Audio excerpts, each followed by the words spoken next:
So the internet has been going crazy lately over the new Sonic the Hedgehog trailer, which kind of looks like a mix between Alvin and the Chipmunks and the Transformers. To be perfectly honest with you, I would absolutely love to see a movie like that. But the point that I'm trying to get at is that it's the same thing we've seen time and time before. Thing that is normally a cartoon character comes to our world and needs to save it, and meets up with a quirky human companion. And I feel like I'm alone in saying this, but I actually have a guilty pleasure for these types of movies. I think they're campy, they're fun, they're likable, and they kind of remind me of what it's like to be a kid. I feel like at the very least, as long as a film is funny, it's going to be an enjoyable time at the cinema. For example, I actually had a much more fun time with Shazam than I did with Endgame, which is probably a very controversial thing to say online. Anyway, what can I say that hasn't been said a million times already by thousands of other people that put their shocked, exaggerated expression in the thumbnail next to the hyper-realistic Sonic with the itty-bitty eyes? Well, the internet complained and Paramount actually listened? They are actually going to be changing the design for Sonic the Hedgehog before the final film is released in theaters. Hopefully taking a cue off of Detective Pikachu, which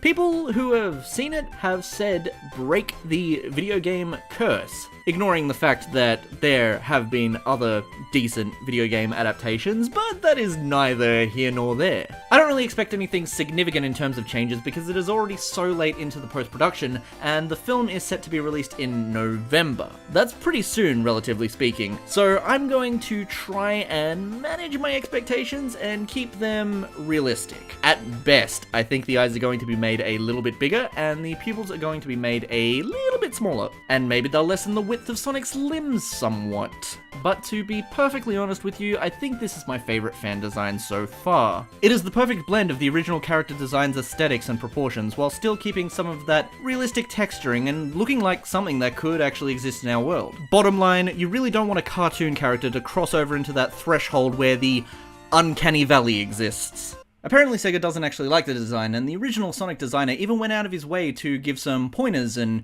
criticism on the movie design, which naturally they didn't follow. Yuji Naka actually wanted to make a cameo appearance in this movie, but they never got back to him. I'll never understand what it is with Hollywood movie adaptations and not bringing on the original creator of the source material as a producer or a consultant, or at the very least, taking their advice. It seems to be a recurring trend in the film industry where Hollywood studios will take on something with a very Japanese anime aesthetic and then throw away the anime aesthetic. Maybe it's because they think it won't appeal to American audiences, or they feel as if there'll be some kind of cultural disconnect. But what needs to be understood is there is a perfectly good reason why things like Dragon Ball Z, Sonic the Hedgehog, Pokemon, and basically anything Nintendo are phenomenons and have such a widespread appeal. There is a reason these things make money. There is a reason these things garner such a huge fan base. Basically what I'm trying to say is you don't take something that already works and then try to reinvent the wheel. Another person on Twitter posted an interesting idea. Live-action films do not have to be set in our reality specifically. Now what do I mean by this? Well, like the Smurfs, Sonic the Hedgehog, they always try to make it believable by putting them in a modern New York City or something along those lines, whereas Detective Pikachu, though they are using real-life people, the movie is still set in the Pokemon world, and follow the basic rules and logic from that world that has been set up by the original franchise.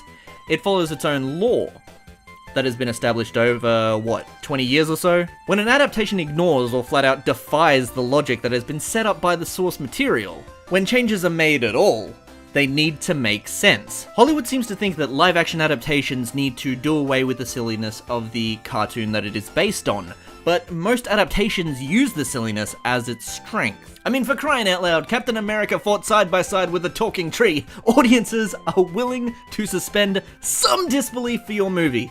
Now let's talk about some of the things that I do like about this film. First and foremost, I like that they're keeping it simple. I like that it's only Sonic the Hedgehog and Robotnik, and a quirky human companion, but that is it.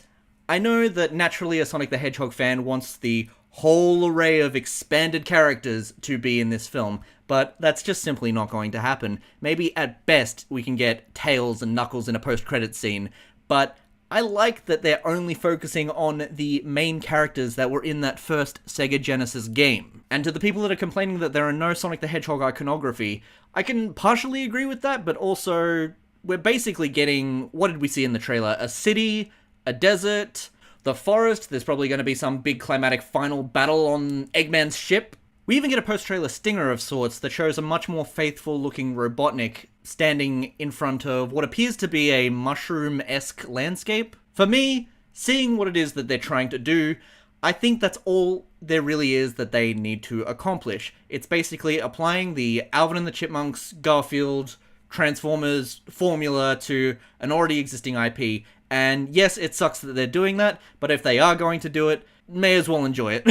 I mean, this film is going to be absolutely rich with raw meme material.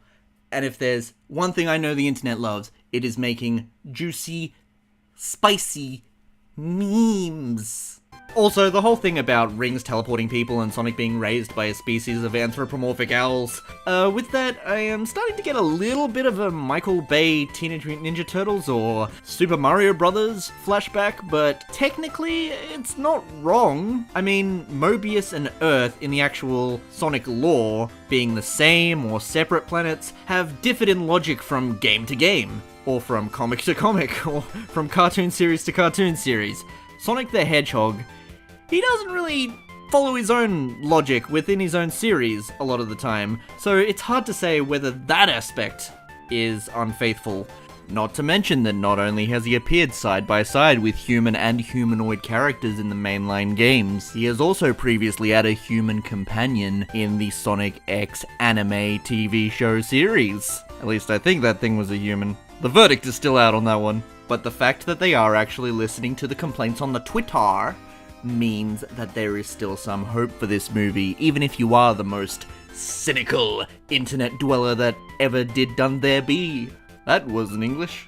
At this rate, I don't know what to expect with the Mega Man movie, which keeps getting announced, and then unannounced, and then announced again, and then unannounced, and then announced again. But considering how bizarrely different Mega Man Fully Charged was, I am cautiously optimistic about that one. Also, the whole idea about Robotnik being a normal dude that slowly becomes his video game counterpart over time, that's certainly interesting. May I propose next they make a live-action Waluigi movie about a tennis player that is down on his luck and gets tangled up in the eternal politics of the fantasy world known as the Mushroom Kingdom. He'll start off looking like a normal dude, and then he slowly deteriorates into the form of his classic game design. We do need to cut the guy a break, because after all, he didn't make it into Smash Bros.